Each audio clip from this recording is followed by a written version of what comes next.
We've travelled the world and eaten everywhere from roadside bars to restaurants with Michelin stars. But there really is nothing like a bit of home cooking.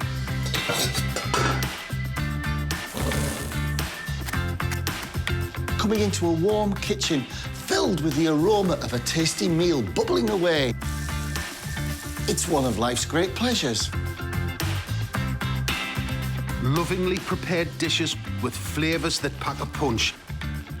It's the perfect way to put smiles on the faces of your nearest and dearest. We also uncover why some recipes are so special that they're handed down through generations of the same family. Who makes the best spaghetti? Right answer. Discover the secrets to producing quality ingredients. But yeah, this smell is absolutely fantastic. And find out what chefs like to cook on their days off. This is much easier and much quicker. There's nothing quite as comforting as simple home cooking.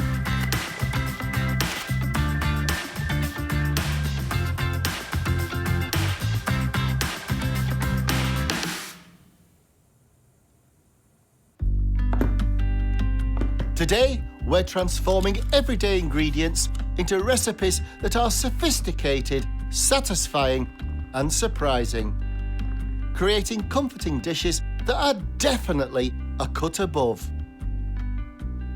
It's about great ways to make cheap cuts of meat go further and taste lovely. Because actually, interestingly, cheaper cuts have a deeper taste. The thing is, there are some recipes that are particularly suited to cheaper cuts of meat. Indeed. Like this is pork shoulder.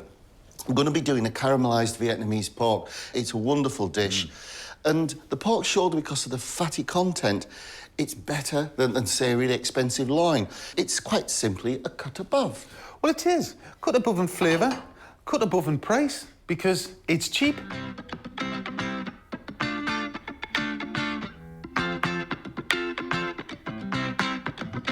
So, the first thing that we're going to do is we're going to add some oil to the pan, coconut oil. We're going to add that to the pan, and I'm going to fry off in batches said pork. And I've got 4 banana shallots, and I'm slicing them. And the Vietnamese food culture is very interesting. About 1,000 years ago, the Chams invaded from India. So there's that kind of Indian spices got mixed up with a kind of the Chinese influence. And of course, the French were there for years. And some of the best French bread we've had has been in Vietnam. So you kind of combine the French with the Indian, with the Chinese, and Vietnamese food is this light, delicate, kind of eclectic bouquet of flavour. It is. For recipes like this, with a caramelised pork, we don't want to overpower the flavour, which is why we're using a shallot. The shallots tend to be slightly sweeter and less overpowering, less oniony, you know. You cry less with a shallot as well. And you want some nice colour on the pork. Yeah, that's perfect, isn't it? Right, mate, that's us. I don't want the onions to caramelise. I want them to be quite soft and just to sweat down a little bit.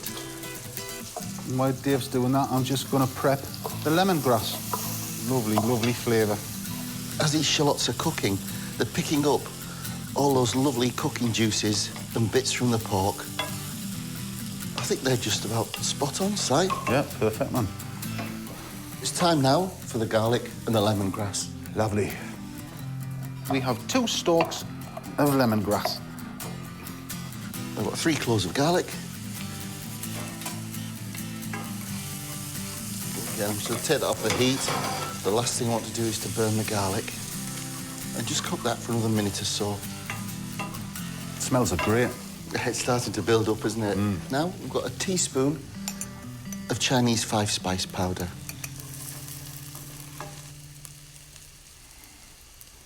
And 3 star anise. I mean, funnily enough, star anise is one of the main ingredients in 5-spice powder. It is. Just pop those in. Yep. 2, 3. And now the caramel part, and that's palm sugar. You can either get it in a block, which you have to grate, but this is like this kind of fresh, sticky palm sugar. And this makes the caramel the sweet nature of our pork dish. And palm sugar in Asian cooking, it has a wonderful... It's sweet, but it's not kind of sickly, is it? No, it's not. I love it. I love it. In Asia, they have palm sugar. In India, they have something called jaggery, which is very, very similar, and it's just so, so lovely. Well, there you go, Kingy. Yeah? I think Mr. Caramel is in the house. It's happening, dude. Yeah. But it wouldn't be Vietnamese at all without some fish sauce. And Vietnamese fish sauce is very different to the Thai fish sauce. It's much, much stronger. And this is your seasoning. And lastly, 200 ml of water. Now, this also helps deglaze the pan and get all of those lovely, lovely flavours off the bottom of the pan. All we do now is return the pork to the pan, simmer away gently for about an hour and a half until the pork is literally the softest, most unctuous, sweetest pork you've ever tasted.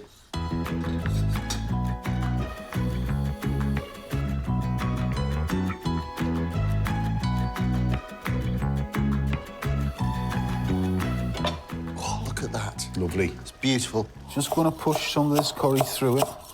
It's hard to describe the smell of this. It's like kind of caramel mixed with 5 spice, with lovely, lovely hearty stew. It's great. It's all right there. And we're just going to serve this with some jasmine rice. Keep it nice and simple because the sauce or the gravy is pretty spectacular.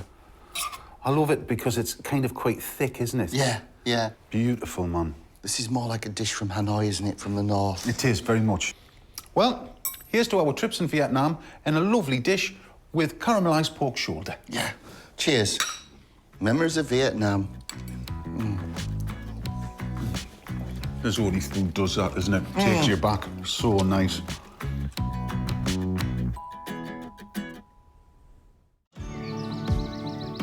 The secret to creating good grub is using the right ingredients.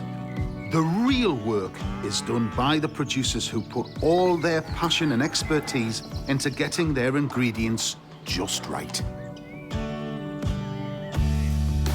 We've been making cheddar here since about 1890. Somerset is such an ideal place for making cheddar. I mean, it's the home of cheddar. So the best thing about it is the climate. The climate's perfect for producing the best quality grass, to produce the best quality milk, to produce the best quality cheddar. We're stood in an underground cheese cellar that we just built, and we've got a cheese-turning robot. So we've got this unbelievably traditional practice and recipe that we're working to, but we're dragging it through to the 21st century. Cheese making's so exciting because every single day is different, especially with making the cheese that we're making. It's raw milk, so every single day is different. I've got to be reactive to the milk that's coming in. Acidity might be slightly different, the fat, the protein, and you're constantly working in that dairy to try and guide it and push it in the direction that you really want it to go into. When you make cheese, you need 10 litres of milk to 1 kilo of cheese. So the rest of that, you know, is all wastage. This is whey. It would be potentially going away for pig feed or being spread back on the land, but there's still some amazing nutritional value on that. So I decided to actually do some experiments with making ricotta. Lucky enough, I had a guy doing work experience who's an Italian mozzarella ricotta maker, and he showed me a very basic recipe of ricotta making. And so we've developed it, and we've managed to make something totally unique to us. To make ricotta, we use the whey from our cheddar make, and we transfer that into vats, which are really efficient at actually putting heat into the whey as fast as possible. We get to about 70 degrees Celsius, and then we add some salt. Then we add some starter culture, and that shocks the whole vat. And those smaller particles of ricotta suddenly kind of get redistributed and then start to group together into larger, almost snowflakes of ricotta. And then they just really gently rise to the surface. Then we allow this crust to form on the surface of ricotta for about 15 minutes to half an hour, and then we gently take a basket mould and just gently scoop out some ricotta, place that on a table, and then ladle the rest on top. What I'm trying to do is I'm trying to be really, really delicate on scooping the ricottas out so you retain that beautiful texture. The other bit that I really like is actually just tasting it. You know, you've got to just nip in and have a little bit of taste of it. It's got that kind of lemony, citrusy, but also this kind of base note of that creaminess as well. Ricotta's like a flavour carrier. You can chuck anything into ricotta. You can use it with savoury foods, you can put it in quiches, you can just whack it on toast, bruschetta. You can do it as really simply as to just put a bit of honey over the top and then have that as a dessert or kind of morning pick-me-up. You know, that is ace.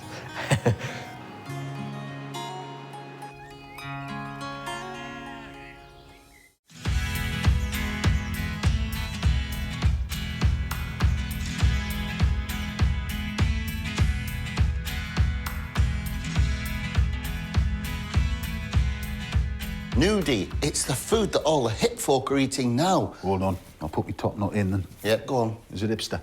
Hipster. Right. Yeah. Yeah. Joking apart, it's like if you can imagine, it's a pasteless ravioli. Ooh. It's like gnocchi, but light. The light little fluffs. They're like angel's dreams. They're a delight on the palate, and it makes use of our fine old Somerset ricotta. It's lovely, that. Actually, It is good lovely. product, that. We're transporting something that's humble into an elevated dish, which is super on trend and you wear a top knot for, called nudie. I'm going to make a tomato sauce to go with Dave's nudie. It's an arrabbiata. It is an arrabbiata. One of your faves, isn't it, mate? It so is, yeah, because I've got a top knot and I'm hitting trendy and I live in London. Yeah, do you wear corduroy trousers? Yeah. Yeah. Oh. Now, the ricotta's sometimes wet, so it's been kind of over a sieve so that we've got the solids. To that, I need to add about 50 grams or so of Parmesan cheese. It's where cheese meets cheese. So, arrabbiata, very, very simple. What we do is we've started off with some olive oil. We're going to gently heat that in the pan. I'm going to grate some garlic, and we're going to cook the garlic down for about 2 to 3 minutes.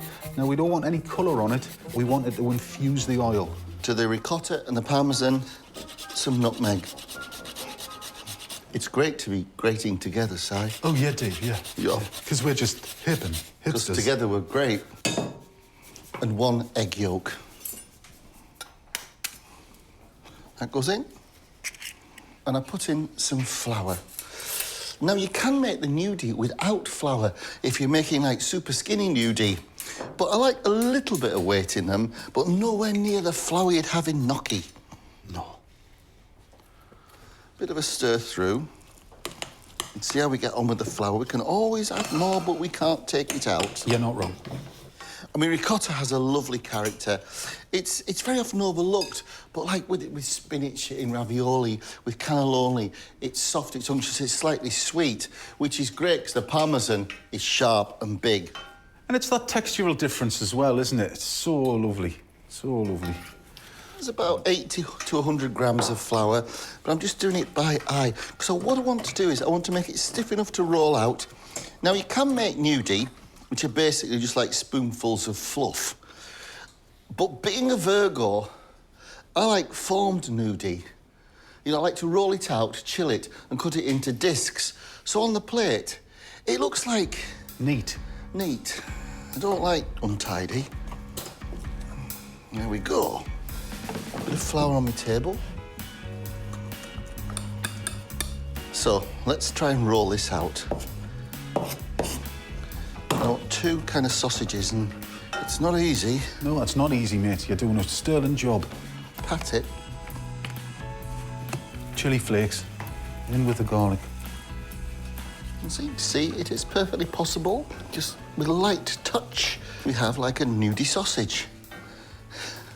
And so it doesn't stick, we use a lot of semolina. So pop that on there, like so. Oh, nicely done, Mr. Myers. Yep, and repeat. So, we've got our olive oil, we've got our garlic, and now we're going to put the passata in. And I've got my second nudie sausage. So we pop that in semolina, like so.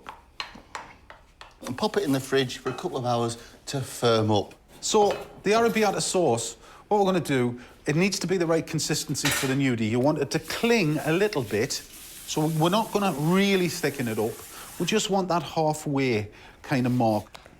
You've got a really nice texture on that sauce side. Yeah, it's lush, isn't it? I think we're there. Now, there's a mate of ours, she always said if you're making an arrabbiata or any tomato sauce, what you do, to finish it, always finish it, once the cooking's over, with some olive oil.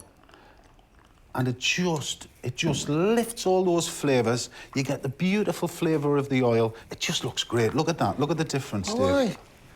I'm going to do these in probably 2 batches. Take your nudie with a sharp knife, just cut discs. Don't worry about compressing them too much. Now, dust these in semolina and put them all in, like so. And we pop them to poach for about 4 minutes. When they float to the top, they're done. Fantastic. They're sinking well. It's more a poaching process, it's not a mad boil. And I do the same thing when I'm doing ravioli. You know, I want it to cook through, I don't want them to split. Oh, look, that one's got his snorkel out. Yeah. I'm coming up for air, said the nudie. Right, mate, I'm just going to put a little bit of oil Yep. on this plate. Oh, wow, they're really light, Dave. Yeah, they are, aren't they? They're so light, and yet they look substantial. They do. The flavour is very, very subtle and very tasty with the parmesan, though. It kind of doesn't get much better. Now we just pop the rest of your nudie in. I have this saying in Italy, a watched nudie never floats. So just look away. You're staring. Try not tell to. a bit though, No, can no, you? they're lovely, aren't they? Right, Mr. Myers. A pool? A pool. That's it, lovely. So just get Some basil. Lush, man. more parmesan. You think about ricotta in the cheese industry, it was going to be thrown away. But the Italians have caught on that it's really rather lovely. And I think the nudie dish has made that humble cheese be a cut above. Definitely that. Look at that. Lovely, lovely plate of food. Yeah. And just to finish, mate. Yes. Thank you, sir. Thank you.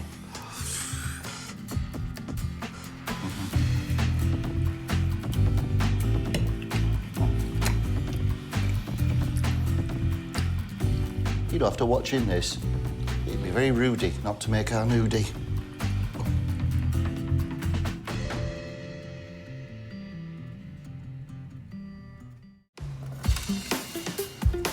Britain has an army of creative chefs who day after day send out sensational dishes to customers in their restaurants. They work long hours, toiling over their stoves. But back at home, what's their idea of comfort food? I'm Freddy Bird. I'm the head chef here at the Lido in Bristol. Check on. 1 tortilla, 1 courgette salad, please. 2 checks are sitting there. Everything we prepare is cooked over either over charcoal or in the wood oven. You know, in restaurants, we're very lucky that we've got access to the most incredible ingredients. A lot of time spent sourcing what we cook, but try to muck around with it as little as possible. Not a pretentious, no smears, no foams, very relaxed style of cooking, but stay very true to sort of classic cuisine. I draw my inspiration, if you like, from the Middle East, Lebanon, Turkey, North Africa, and also very much Spain and Portugal. Cooking over fire, you're there, you get the smell, you get the sounds, you get the heat, you get the feel. I can't think I'd cook any other way. 1 ajo blanco, 1 baked crab, follow 1 salmon, 1 meze, please. Right. Food for me is bringing people together and making people happy. It's that thing, you sit down at home, the rare occasions you get to sit down as a family, everything happens around food. After a long day, I like to keep it pretty simple. One pot wonder, if you like, that I can chuck in the middle of the table, tear up some bread and dip in and share it out amongst Ness and the kids. So this is my kitchen, a far cry from the Lido. No wood oven, sadly, but all the usual bits and bobs, gadgets and gizmos. gas stove and a nice big open space where the kids could see us cook and where we can all hang out together as a family. Today, I'm going to cook ourselves a nice sort of fish stew. Got some mussels, got a bit of hake in there, got some tomatoes, bit of leftover alioli, chuck it all together, bit of wild oregano.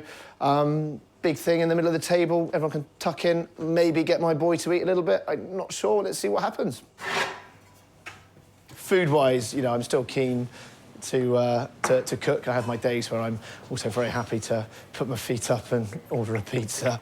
Yeah, a little less sort of fussy when I get home, but still great ingredients.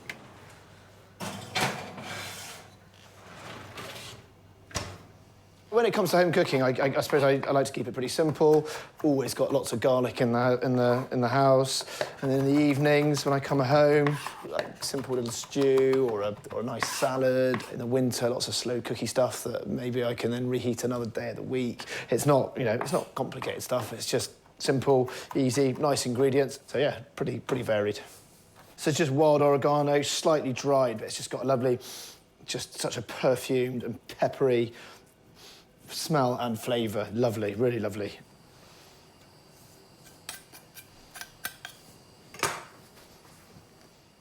And the sauce is just from the tomatoes. That's a beautiful moment, I love that. And it's a smell as well. You just get hit with the oregano and the garlic. I'm going to put just a little splash of white wine as well. That'll boil off all the booze and that. Just a little splash just to make it a bit saucier. And then I'll chuck the mussels into there. But the smell from that is... that's what it's all about.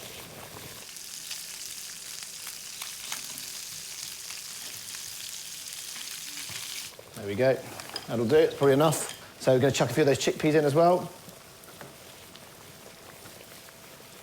A couple of nice prawns in there just to make it a bit more exciting. But you've also got delicious, cheap mussels, chickpeas to bulk it up, hake, you can use cod, you can use coli, you can use any cheap white fish. The sauce is going to give all the flavour. The fish is going to suck it all up. That's, you know, this is how you make nice cheap ingredients taste great. Is bags of flavour in your sauce. Pack that, you know, really packs a punch. That looks banging, really lovely, definitely. I think they're going to enjoy that. And you can serve it there. This looks delicious, Freddy. Mom, what do you think? It looks delicious. Yeah. Delicious. I like the look of the tomatoes and the prawns. Good boy. Nice. Family cooking, especially for me, you know, I think, you know, want to feed them cheaply, you want to get them filled up. This is a good way of doing it.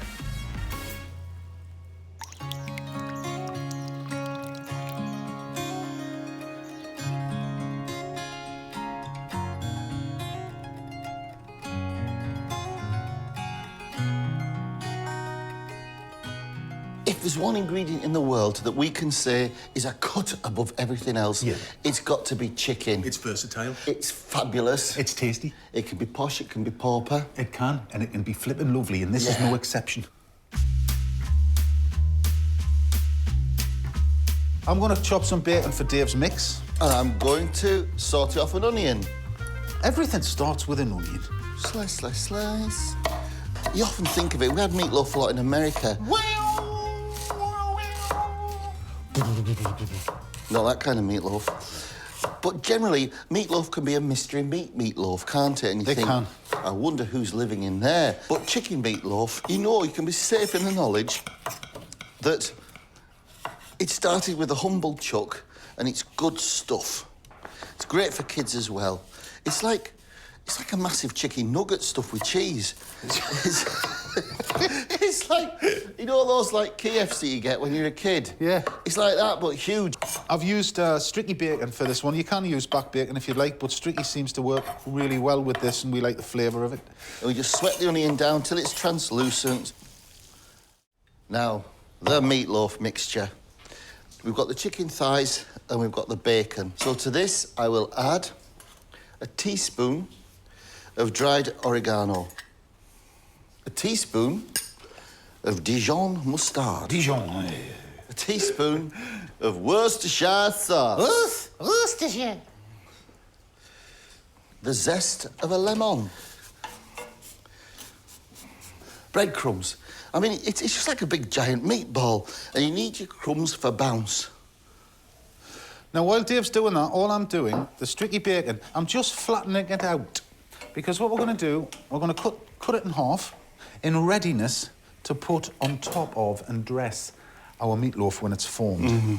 I've got 2 cloves of garlic. I'm going to grate that into the onions and just cook it off for another couple of minutes. I need 2 egg whites. Or could you season this for us, Si? Yeah, no worries, dude, no worries. Now, Lots. you may think, crumbs, kingy. I'm putting a lot of salt in there, but it takes a lot of salt. Beautiful. Now, while Dave's forming the meatloaf, we're going to do the glaze. There's about 100 mils of tomato sauce in here. And then there's about 1 tablespoon of maple syrup, 1 teaspoon, but I kind of think it can take a little bit more than that, of Worcestershire sauce. And then some white wine vinegar. Now, my onions and garlic can go into that mixture. It's just cooled off a bit, just so I don't burn my hands, really. And the only other addition is some Dijon mustard. Now, Dave, with your clean hand, would you mind pressing it? Thank you, Hirish. And the Dijon goes in as well. Then heat it, cook it out. Perfect. First off, I need half the mixture and I put it into a loaf kind of shape in the bottom of my tin. Now, would you like me to grate some cheese? Yep. This is the little bit of genius that's inside the meatloaf. So down the middle, leaving an edge, because I say you've got to seal the cheese in. The last thing you want is your loaf to leak. Now, we've got to encase that. This is where it all gets a bit sculptural. I think it's a 2-hand job, this. All those years when I was a kid playing on the beach making sand pies, I knew it'd come to some use. There we go. Just seal that there. And it's lovely. Mate, there's a back and see a hole. What? Yeah, just there. Exactly that. Yeah. Right. That's it. Look at that. That's very beautiful, that now. Yeah. Now, what I'm going to do is I'm just going to paint this with that sauce that we made before. Now we start just to cover it in bacon. And it's just like laying tiles on a roof. What started out as a bowl of mince is beginning to look like a bit of a gastronomic delight, isn't it? Absolutely. One more slice, Si. Yeah. Now, what we'll do, we'll paint some more of our sauce. What it does, this sauce, is it just gives it a lovely, lovely sweet note to the savoury. It's just building up layers and layers of flavour. It really is very gastronomic. And when you think there's that surprise in the middle of that wonderful Gruyere cheese, there's going to be a big around the table. So we pop this into a preheated oven for 30 minutes. See you later. Tea for 2? Ah, yes, absolutely.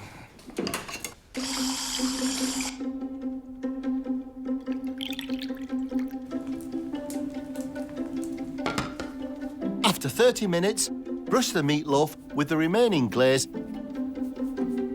and pop back in the oven for a further half an hour.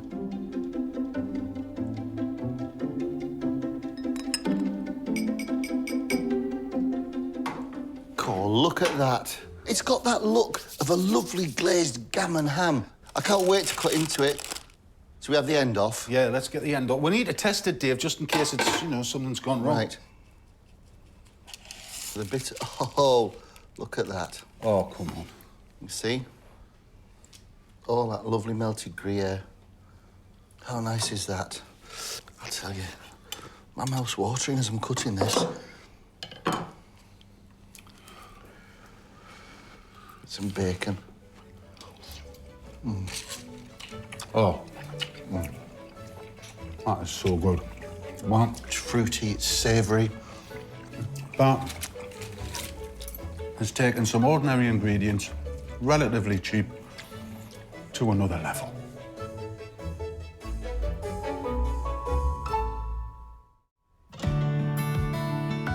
Every family has their favourite dishes. The comfort foods that remind us of home. These are our inheritance dishes, handed down through generations of the same family. My name is Jane, and I live in Belfast in Northern Ireland. Food is very important to me because I think it's about nurturing and about taking care. If I remember my mother and I think about her cooking, always cooking. Yeah. So I was born in Dublin. I'm one of 7. There were 5 boys, 2 girls, mum, dad, a couple of grannies, 2 uncles, dogs, and it was busy. I have 3 adult children and I have 8 grandchildren. Hello. How are you? Good. Oh, it's good to see you.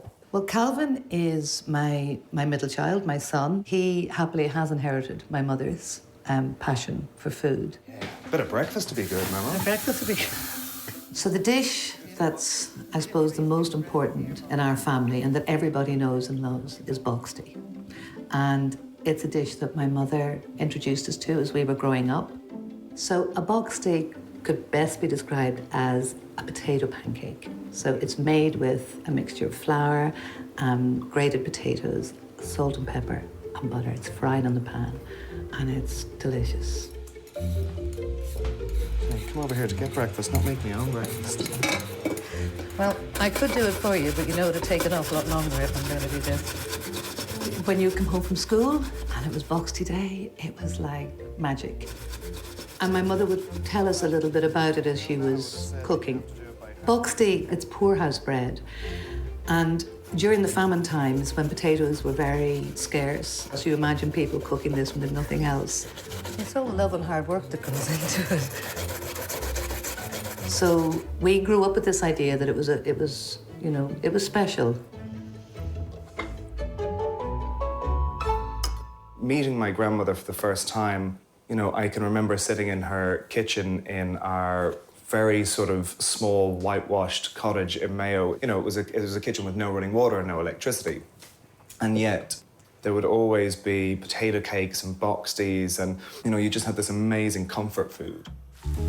It was almost like sort of being a little princeling, you sort of sit there and your grandmother just kind of brings you all this wonderful stuff. And so when you think about lovely food and you think about, that's where you're sort of transported back to, or that's where I'm transported back to. So you can see it there. It's getting really nice golden. I think it goes particularly well with breakfast items, actually. So I love it with some really good black pudding, really lovely eggs, sausages. And I think its versatility is what makes it so interesting. Excellent. I have to say, I still prefer it this way. I like it the way Mum would have served it with just the butter melting on top. You're purist when it comes to the boxty. Yeah.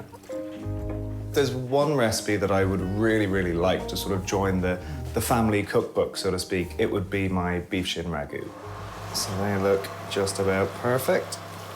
Lovely tomatoes, sweet red peppers, and a little kick of chili. The whole point of this particular sauce is that everything is sort of juiced up to 11. Home cooking, it needs to be comforting. It needs to be comfort food above all else. And I think for me as well, it has to be something that sort of, reminds me of home. So something like boxty will always bring me straight to my grandmother's table. Something like this beef shin ragu will always bring me back to my own home and sort of feeding my own family. So that's it, basically finished. It'll be about another 12 hours. I'll stick a little lid on that. Hello, baby. I'm pleased to see you too. Hello. My daughter Maisie, she's wonderful because she loves all of my cooking, so she's my biggest fan, which is great, which makes me her biggest fan. And you can see what's happened just to all that lovely shin. Let's see if the old recipe and the new can come together. What you have is this lovely link that even though my daughter may not ever meet my grandmother, there's a lovely sort of connection there through food. Thank you, darling. That's beautiful. Thank you. Amazing. It's really nice with the boxty town. Thank you, Nanny. She'll be very proud of you. It's nice to see her tuck it into both, though.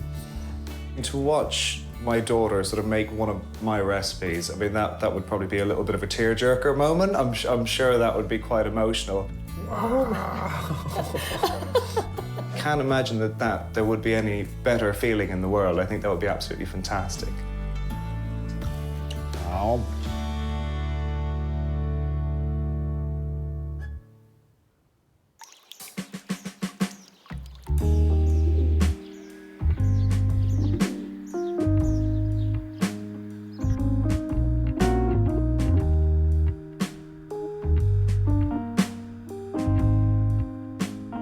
Everybody loves bananas.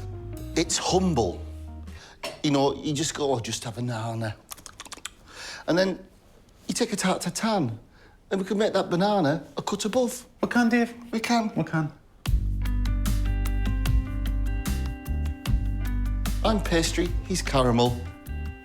Caramel. It's a very, very simple process, caramel, but people lose patience with it, and I can understand why, because I have on several occasions. And puff pastry, it's a very, very simple process. I've bought a block and got it out of the fridge. It's good, though. It is. Frozen puff's all right. So a little bit of heat in your pan initially. Little bit of flour on your table initially. And then what you do, you put the sugar in, and the key is patience. And you let it go. You can swirl it a little bit, but you never stir it.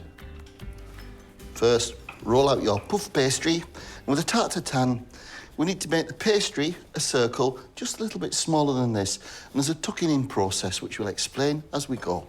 Yeah, I love that tucking in process. Reminds us of when I was little and your mum used to come and tuck you up.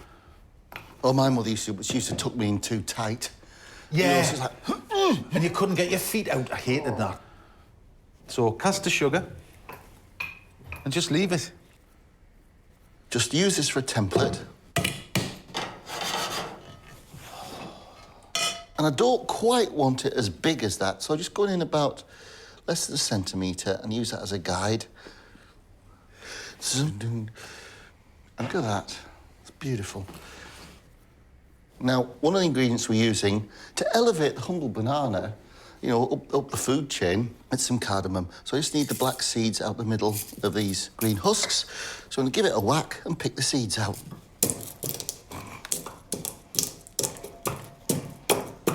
You know when I was talking before about swirling the caramel, just keep doing it like that. Don't do it too often. You know, Kingy, if I was a fruit, Yeah? I'd want to be a banana. If you were a fruit, what would you be? Mango. Mango? Yeah. I like them. What a big stone in the middle. Yeah. How's your caramel? It's getting there. Give me the countdown for I'll cut the nanas. Right, you count down now, man. All right, that's me cardamom. So I'm just gonna give those seeds a bash. Oh, look at that. That's nice caramel. All right. Oh, yeah. That's what we're after. It's even the definition of caramel coloured, isn't it? Right, take a bunch of bananas. Now, what I'm going to do is I've taken the caramel off the heat. It's now completely melted at the colour that we want. And I'm going to drop in 75 grams of butter. Now, it'll start to bubble. Let it melt, and then whisk it into the caramel. It's kind of butterscotch, isn't it? Yeah, lovely. Right, about 2 centimetre lengths. Just start to whisk the butter in. Now, there's no heat here now other than what's left in the sugar and the pan. And then you pour this lovely butter caramel into our Tarte-Tatin dish.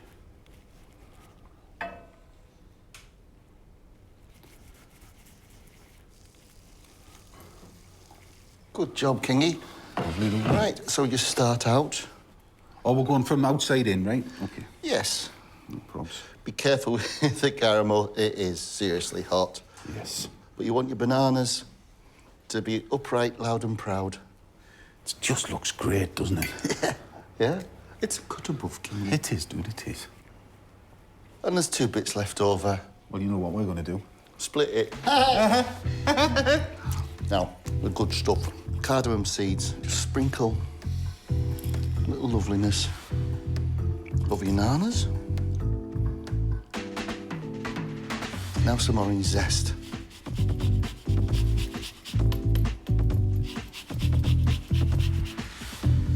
Take the pastry, pop the disc on your nana, and just kind of tuck it under. Prick it lightly all over with a fork. And that goes into a preheated oven at 180 degrees Celsius for about 40 to 45 minutes, which gives us time to make a big pan of fresh chocolate custard. Oh! Bananas, chocolate, custard. Oh. I should, Coco. There you are, David. Let's clear down and get all the bits out that we need. When the big hand is on the floor, it's done. Excellent.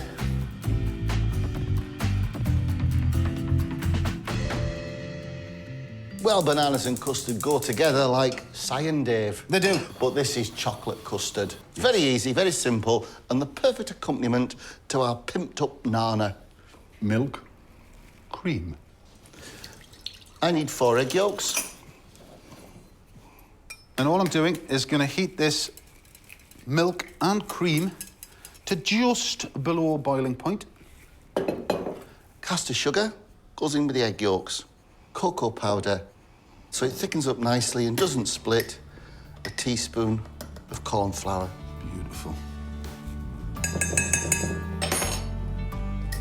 And we whisk this together.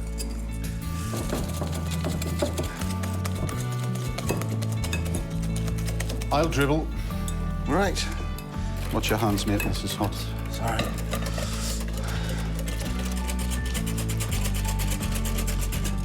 Lovely. And we return it to the pan. There we go. Now, at this point, you've got to stir it continuously. It's a little bit of effort, but it's worth it. Oh, look at that. It's thickening up lovely. Oh, lovely gloss and sheen on it. Oh, fab. Fab. Just in time for our tart nanan. Oh, I say, matron, that's grown. I love this bit, you see. You are going to come out of this pot. You are a banana Tarte-Tatin. What are you? Hurrah! Nana Tarte-Tatin. Is it out? Yes! Look at that. It's so lustrous and tasty. And look, Chocolate custard. the banana Tarte-Tatin, Dave. With chocolate custard. I mean, this is a cut above your average banana dessert.